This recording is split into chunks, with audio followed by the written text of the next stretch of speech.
Hello and welcome to the latest edition of Uncensored. Terrorist attacks in Jammu and Kashmir are a common phenomenon for the last 3 decades, but some do make banner headlines A for the gravity and B for the reasons attributed to it. One such attack at Poonch last week had both the elements. A, 5 Indian jawans were not only killed, their bodies were charred. B, it comes in the backdrop of proposed visit of Pak Foreign Minister Bilawal Bhutto to India next week to attend SCO conference. To understand the complexity of this nature of this attack, or was it a hit job, we are fortunate to have been joined by Adrian Levy, who has authored 5 books along with his co-author Cathy Scott on security situation in South Asia, especially the AFPAC region and also in Kashmir. His formidable books, The Meadow on the kidnapping of 5 Britishers in Kashmir, and then The Siege on Mumbai attack, and this latest one, Spy Story Inside the Secret World of RAW and ISI, are a must for those who want to understand how the spy games are being played and how there are wheels within the wheels in this world with regard to the security situation. Adrian, thanks a lot for sparing your time and giving your valuable time to us. It's very nice to be with you, and I'm glad I could make the time to come. And the reason I wanted to talk to you because you had written 5 books, you have got a huge access to both the ISI and the RAW, and you also had made comments with regard to the Pulwama attack, which did go against the popular narrative in India that it was an ISI job, the Pak was directly involved. So the reason I'm asking you is, what was your first take when you heard this news about Poonch attack? Especially, it comes at a time when Pak army is making overtures for peace within India. I think it's important to say in this latest tragic attack, the evidence has not yet all been assembled. So what may be the most significant thing is to look back at previous attacks and see the range of stakeholders, if you like, who gain something from such an act of disruption, what the political ramifications may be, what the timing can indicate, etc., etc. And it's certainly the case, looking back at some of the attacks that you've mentioned, that there are different strands of interest and self-interest that are involved. On one level, there's definitely the Pak-India rivalry, and prior to 2004, of course, that was a principal reason and motivation. From 2004, as is charted in the book that you've just talked about, Spy Stories, there was a back channel which ran until 2007, and that back channel from Musharraf to India attempted in every way possible to negotiate and demarcate some kind of slender peace agreement. So during that time, we see a demilitarization, and then other spoilers arise, and those spoilers are people who are against peace, the people who benefit from there being a lawless state, and those are different factions who are also business people, we should add, but they're in the business of jihad more broadly, or let's say some kind of global Islamist business, who can benefit from a failed state or a lawless region. Why was that significant from 2004 onwards? It was significant because Pakistan's internal war was hotting up. The war against Musharraf's decision to side with the US, the war internally led by chauvinist, sectarian, right-wing religious factions that wanted to destabilize Pakistan. And Kashmir became a gambit for those people, in the same way that the Durran line was a gambit for those people, and the Afghan-Iranian border, Baluchistan, etc., was a gambit for those people. So in a lot of the attacks that took place, particularly, let's say, after 2007, the aim of those attacks, we now know, was as much to destabilize Pakistan as it was to place India under pressure. The political instability already with Musharraf waning in popularity and control, peace deals being offered, particularly after the assassination of Benazir Bhutto, and attacks coming to undermine that process of talking. And if we just speed things up, because we don't have the time on this broadcast today to go through every single one of these attacks and take us to the attack that's taken place, are there external political maneuvers that are taking place which may be destabilized by that attack? There are. And they include back channels that have heated up between India and Pakistan, between the Indian security services and the Pakistan security services, but also political offerings of peace by significant figures who are advancing their own careers in Pakistan and figures who are advancing their political careers in India. Bilawal Bhutto Zardari has reached out in his role as Foreign Secretary to explore any kind of peace deal that would be possible, given that Pakistan is in a fragile state. So disrupting that deal would seem to be, one aim of the attack. And disrupting that deal happened in 2008 with the Mumbai attacks, and happened with the Pulwama attacks, when there was also a nascent and fragile peace negotiation taking place very secretly in Thailand and in the Gulf states between India and Pakistan. Exactly. Adrian, I mean, this is a point I just wanted to take it further, because 2008 Mumbai attack, what you have written and what this Syed Pakistani writer who was journalist who was shot dead by Taliban, who was written a book Inside the World of Taliban and Inside the World of Taliban and Al-Qaeda in Afghanistan. I think you must have also read those books. I mean, these are also aimed at derailing the peace process. Basically, yes, yeah.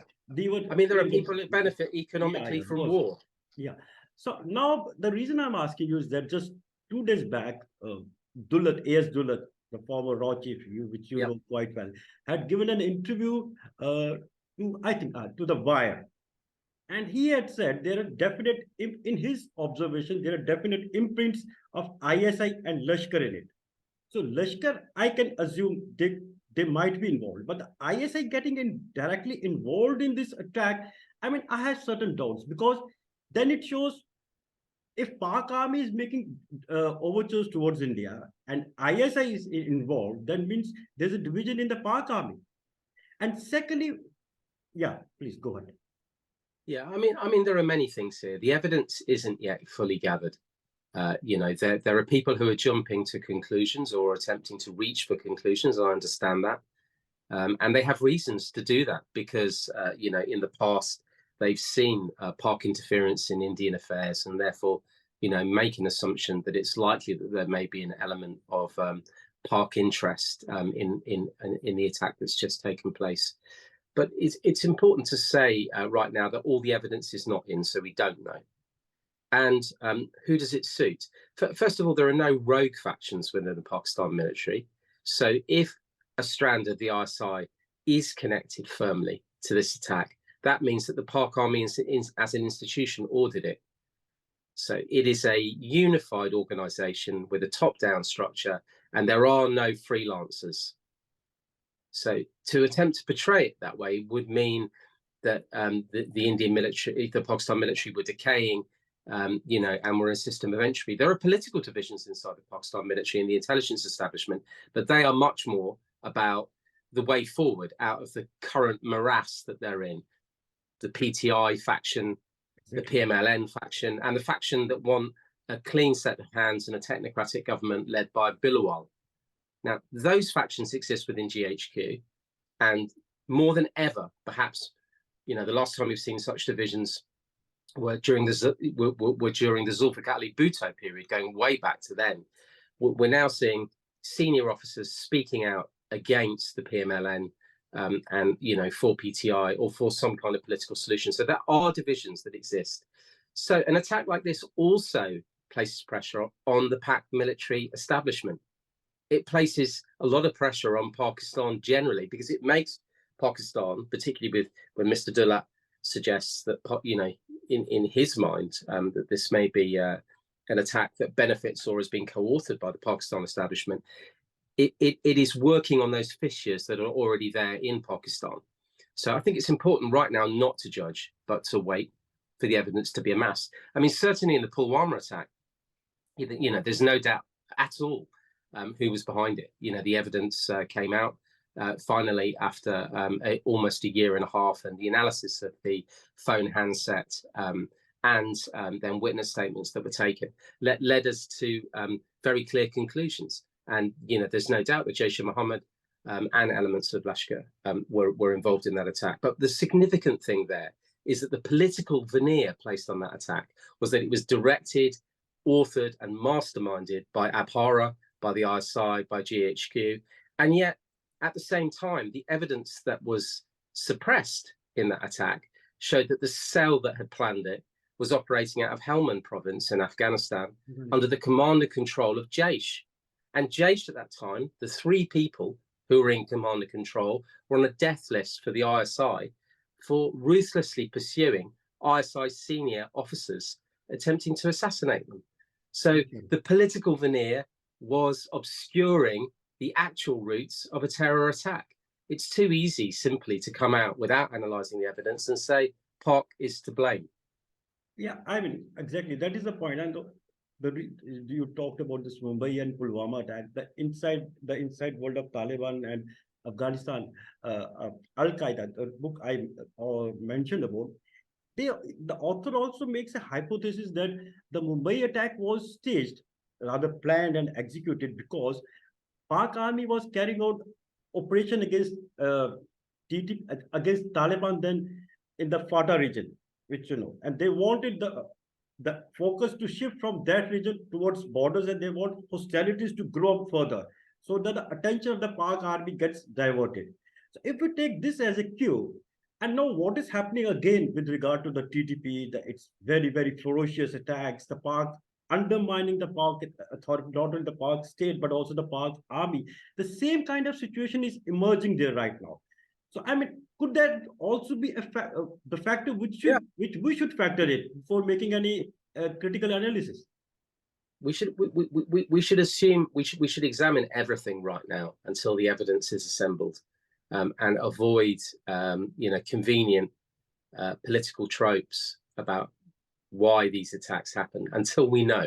We now know a lot about 26/11, but it has taken many years for us to know a lot.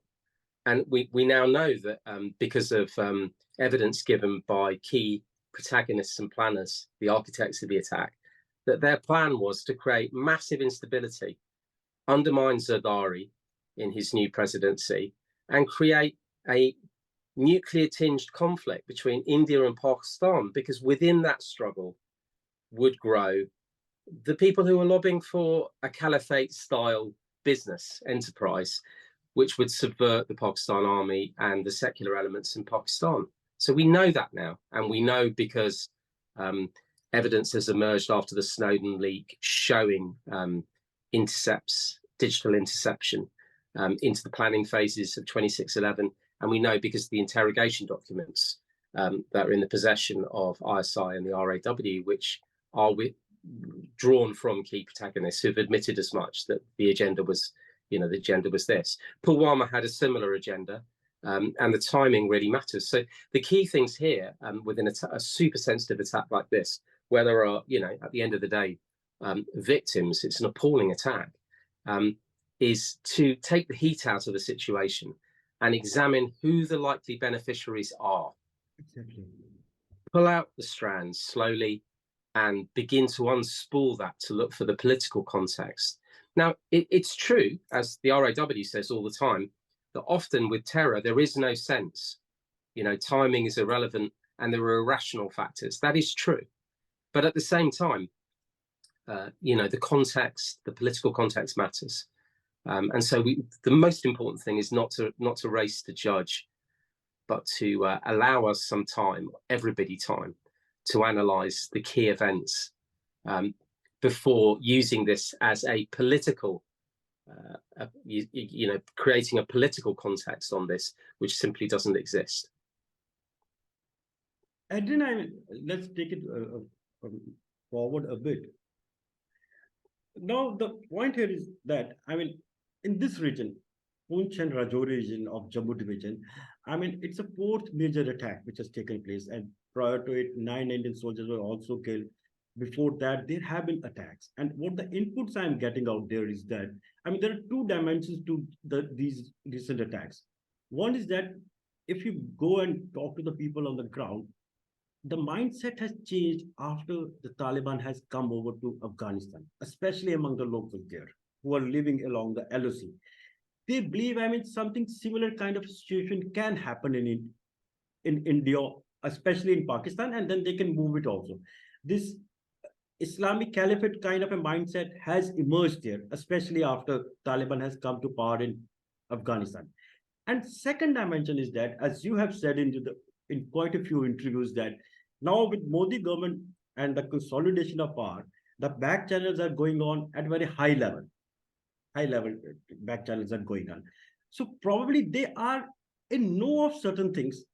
That is why the response has not been as real as was expected, both by the PM Modi and Amit Shah, with regard to these recent attacks. This latest, prior to this, the Bata Duria attack, prior to that, again in the Poonch region. So, what do you make out of this? Yeah, I mean, there are many strands there. I mean, first of all, I think it's highly unlikely that there'll be any kind of mass Islamist movement that will exist, on the LOC and in between, the crucial sort of tectonic plates between, the different parts of Kashmir on the Pakistan side and the Indian side. And in Afghanistan itself, those elements have not flourished, and are seen as anti-national elements by the Taliban. So you'll see the news from yesterday that the Islamic State bomber who created mayhem during the drawdown of American troops was shot dead, and news of the operation was given to the families of the service people who died in the airport suicide attack, in order to illustrate that the Taliban would go after those factions that it saw as, anti-nationals. The Taliban themselves, are struggling. It's very clear, in a faltering way, without any international support, or very little international support, to crack down on those elements.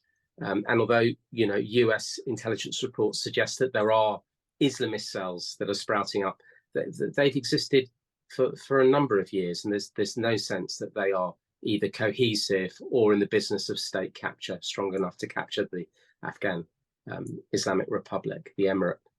So I don't think that will happen. As you and I both know, in Jammu and Kashmir, there's no appetite for a caliphate-leaning movement. Yes, yes. There's no appetite for Islamism in that sense. And to suggest that there is sensationalist, and an attempt really to portray different political national liberation struggle elements through the prism of Al-Qaeda.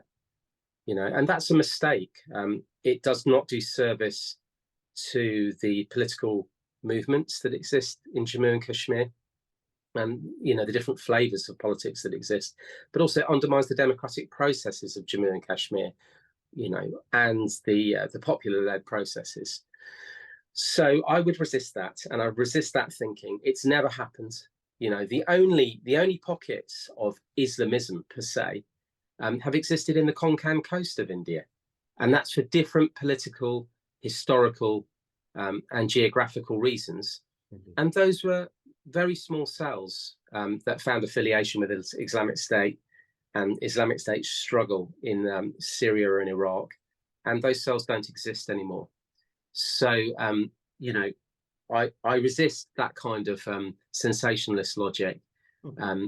And, at the moment, let's see, there's obviously elections coming next year. Yeah. So the key pivotal thing will be the way in which these issues are raised in the pre-election furore as the parties go out to campaign. Right now, I think the most important thing for people like you and me is to concentrate on the evidence. Yeah. And to resist,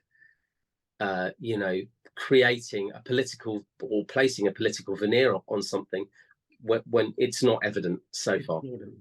And second, with regard to why the Indian response has not been as real as was expected, both by the Home Minister and the Prime Minister. Well, I don't know. I mean, there are lots of things going on at the moment, aren't there? Including India facing the world in its position as chair. There's a time where they've got governments being quite careful about language. There are lots of different reasons. I don't think all the evidence is in on this attack. Also, it suits nobody for Pakistan to be a failed state. Whatever the language is of Ajit Doval and the National Security Advisory Board, it doesn't suit anyone for Pakistan to fail. And in fact, both nations will profit greatly from Pakistan succeeding economically. Both nations need it. I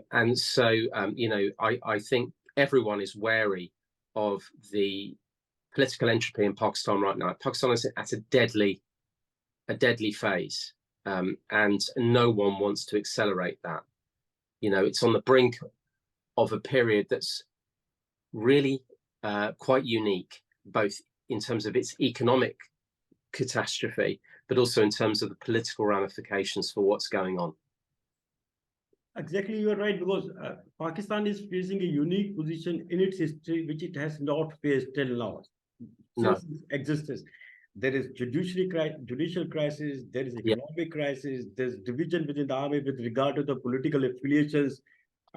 Then there is TTP re-emergence out there. Then there is FATA and SWAT regions which are on the boil. So it's going very complex situation is emerging, and you are quite right that India will not want to have a failed state next to its border.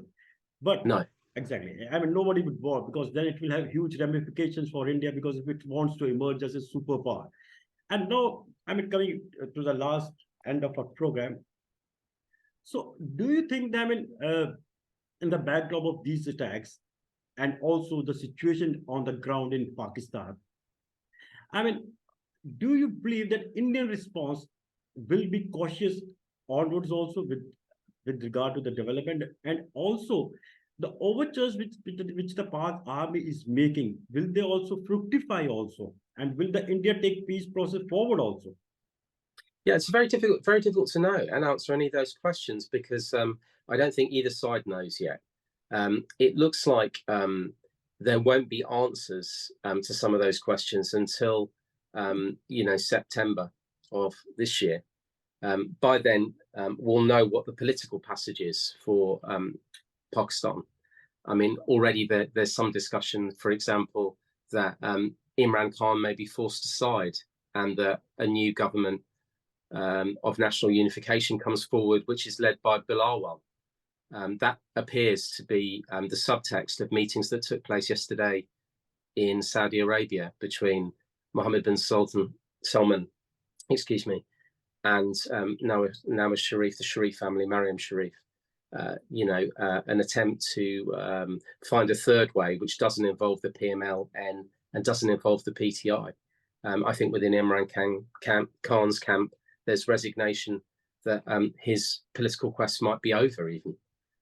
So finding out what happens with these strands and making it clear becoming clear what's going to happen will impact on the national security establishment in India.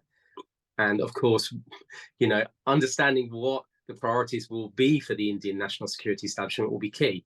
So the months to look at are September and October. And then when we tip into the election year, obviously from January, we've got to be listening out very carefully to the way the rhetoric changes as campaigning begins in earnest for 2024. And of course, the BJP has a powerful canvassing machine, which is certainly operating coast to coast in an effective way on social media. So let's see what those messages are that are delivered. It's definitely a very inflammatory and extraordinarily complex political time between September and May. Yeah, lastly, I just wanted to know one thing from you at the fag end of our program. Saudi Arabia has emerged as a major deal breaker between India and Pakistan. It has overtaken the role of US. So, why both India and Pakistan are trusting Saudi, and what are the Saudi interests in this region? Yeah, Saudi Arabia has not taken over. It's competing. It's really important to say that. It's competing, and China is helping it compete. Everyone is looking, in terms of the grand politics that are taking place, for alternatives to the US presence in the Middle East. The Biden administration's active dislike for MBS in Saudi Arabia post the Khashoggi murder means that an opportunity presented itself to America's competitor in China. China and Saudi then forged some kind of kinship in order to broach a deal with Iran. That suits China, Saudi, and Iran, and helps to further isolate America. The same thing's taking place in Pakistan, with except Turkey's also involved. So you've got Turkey, Saudi Arabia, and Iranian pressure. And in those instances, it's a resistance of the unipolar world. It's the presentation, the attempt to present a truly multipolar world, particularly in the region that you live in, and in the Middle East. But it also will govern European powers too. And so far, it's been remarkably effective. If you look what's going on in Yemen, the drawdown that's taking place there, and the peace talks, the prisoner releases, etc., those have been triggered by China, Saudi Arabia, and also, 3-nation talks that are taking place in Yemen. The same thing's been going on with Israel, the warming of relationships between Pakistan and Israel. The back channel for that is Saudi Arabia. So what you are suggesting is that we are living in a very interesting times. Indeed, very interesting times. International dimensions are not only changing, they're in a huge state of dynamism. So we will not each other, especially after the influence of US has come down. So Adrian, your last thought before we wind up this program, do you think any peace process or any peace deal we could foresee in the near future? Because because that's what the people are talking and thinking about. It depends what happens in September. If a technocratic government is formed in Pakistan, where, if you like, a cabinet of all the skills is drawn out of professionals rather than political appointees, which is what I think is going to happen, and what I've been told yesterday, that some kind of third way will evolve. Then there may be an opportunity for peace, because there'll be less dogma in the government, neither PTI nor PMLN, but a middle way. But the military have not yet come down clearly on or made clear in Pakistan which side they're backing in that three dog race. So we need these strands to emerge more clearly. I think September we'll know, and then we'll also see what opportunities there are for India to feel more secure. The danger to all of this is opacity, that there's no clear winner, and that there's no clear strategy, no government of national unification in Pakistan, and that the election in 2024 exacerbates that tension by easy hits from the BJP, which suit them when it comes to the finishing line in May, in terms of where they're positioned, but may not suit the geopolitics of the region by inflaming tensions between the two nations. So, Adrian, what you are suggesting, the coming few months are quite critical both for India and Pakistan. Yeah, they are. September, how the things pan out in Pakistan, Bilawal Bhutto, if he can emerge, but we will also should not forget that his mother was also a peacenik, and what happened to her, that's quite a different dimension also, which we will discuss it sometime later. But I just wanted to highlight this point also, and how BJP start spinning the things in the next year when it's go for elections. So next few months are quite critical, but we expect the Indian response till now, it has been cautious. We expect that it will remain so, and it will just try to find out the strands of this attack, and then it will come to conclusion, and then we will take the things forward. Agreed. Adrian, thanks a lot for sparing your time, giving your valuable insight. It was great talking to you. We will keep talking to you in future also. Thanks a lot, Adrian. Okay, a great pleasure. It's nice to be with you. Have a good day. Thanks a lot. Thank you.